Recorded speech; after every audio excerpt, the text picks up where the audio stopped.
মধ্যপ্রাচ্যের উত্তপ্ত ভূ রাজনীতি এবার অভূতপূর্ব নাটকীয় মোড় নিয়েছে। মার্কিন প্রেসিডেন্ট ডোনাল্ড ট্রাম্প এবং ইসরায়েলি প্রধানমন্ত্রী বেনিয়ামিন নেতানিয়াহুর মধ্যকার রসায়ন নিয়ে আন্তর্জাতিক মহলে যখন গুঞ্জন তুঙ্গে, ঠিক তখনই এই বিতর্ক চড়িয়ে দিয়ে এক অদ্ভুত মন্তব্য করে বসলেন যুক্তরাষ্ট্রে নিযুক্ত ইসরায়েলি রাষ্ট্রদূত ইয়েচিয়েল লেইটার। ট্রাম্পের দেওয়া সাম্প্রতিক ইরান আলটিমেটাম এবং এর জেরে দুই নেতার তীব্র বাদানুবাদকে তিনি সোজা ভাষায় আখ্যা দিলেন প্রেমিক প্রেমিকার ঝগড়া হিসেবে।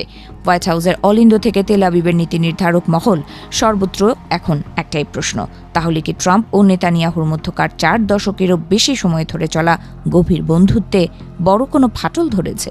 মার্কিন গণমাধ্যমে এই ফাটলের খবর ছড়িয়ে পড়তেই ড্যামেজ কন্ট্রোলে মাঠে নামেন ইসরায়েলি দূত। তিনি অত্যন্ত নাটকীয় ভঙ্গিতে দাবি করেন, দুই বন্ধুর মধ্যে মাঝে মধ্যে এমন তীব্র উত্তেজনা তৈরি হওয়াটা খুবই স্বাভাবিক বিষয়। প্রেম বা ভালোবাসার সম্পর্কে যেমন খুনসুটি আর মান অভিমান থাকে, ট্রাম্প ও নেতানিয়াহুর সম্পর্কটাও ঠিক তেমনই। কিন্তু পর্দার আড়ালে চলমান এই নাটকের চিত্রনাট্য মোটেও এতটা সরল নয়। ট্রাম্প যখন সামাজিক যোগাযোগ মাধ্যমে দুই পক্ষকেই অবিলম্বে যুদ্ধ থামানোর জন্য কঠোর ভাষায় হুঁশিয়ারি দিচ্ছেন, তখন নেতানিয়াহু হেঁটেছেন এক ভিন্ন পথে।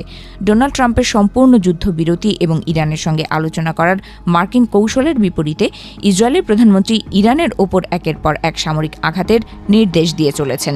ট্রাম্পের অনমনীয় আলটিমেটামকে এক প্রকার উপেক্ষা করেই নেতানিয়াহুর এই সামরিক চাল বিশ্ববাসীকে এক চরম অনিশ্চয়তার মুখে দাঁড় করিয়ে দিয়েছে।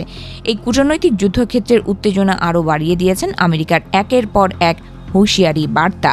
ট্রাম্পের স্পষ্ট বার্তা ছিল, ওয়াশিংটন যখন ইরানের সাথে একটি নতুন চুক্তিতে পৌঁছানোর চেষ্টা করছে, তখন ইসরায়েলকে যে কোনো চূড়ান্ত পদক্ষেপ নেওয়ার আগে মার্কিন সিদ্ধান্তকে মেনে নিতে হবে।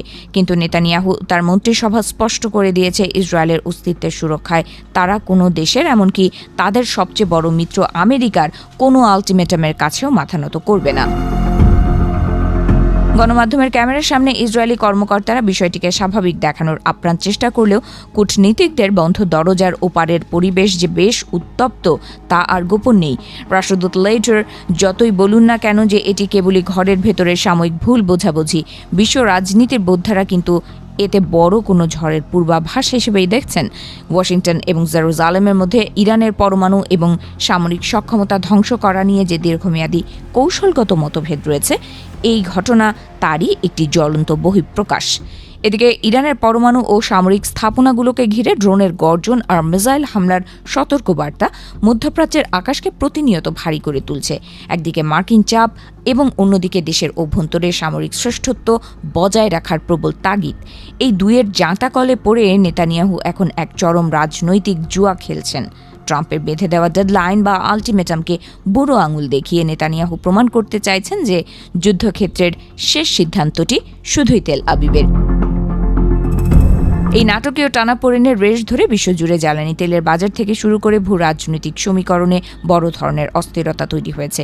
একদিকে ট্রাম্পের আকস্মিক যুদ্ধবিরতির আহ্বান, আর অন্যদিকে ইসরায়েলের পক্ষ থেকে ইরানকে সম্পূর্ণ নতজানু করার অনমনীয় জেদ। আন্তর্জাতিক বিশ্লেষকরা মনে করছেন, একে কেবলই একজোড়া চেনা বন্ধুর মান অভিমানের পালা বলে উড়িয়ে দেওয়াটা হবে এক মস্ত বড় ঐতিহাসিক ভুল। দিন শেষে এই কূটনৈতিক নাটকের শেষ দৃশ্য কোন দিকে মোড় নেয় তা সময়ই বলে দেবে। তবে হোয়াইট হাউসের চাপ আর ইসরায়েলি বাংকার থেকে আসা নির্দেশের এই রেষারেষি প্রমাণ করে যে আন্তর্জাতিক রাজনীতিতে কোনো স্থায়ী বন্ধু কিংবা শত্রু বলে কিছু নেই।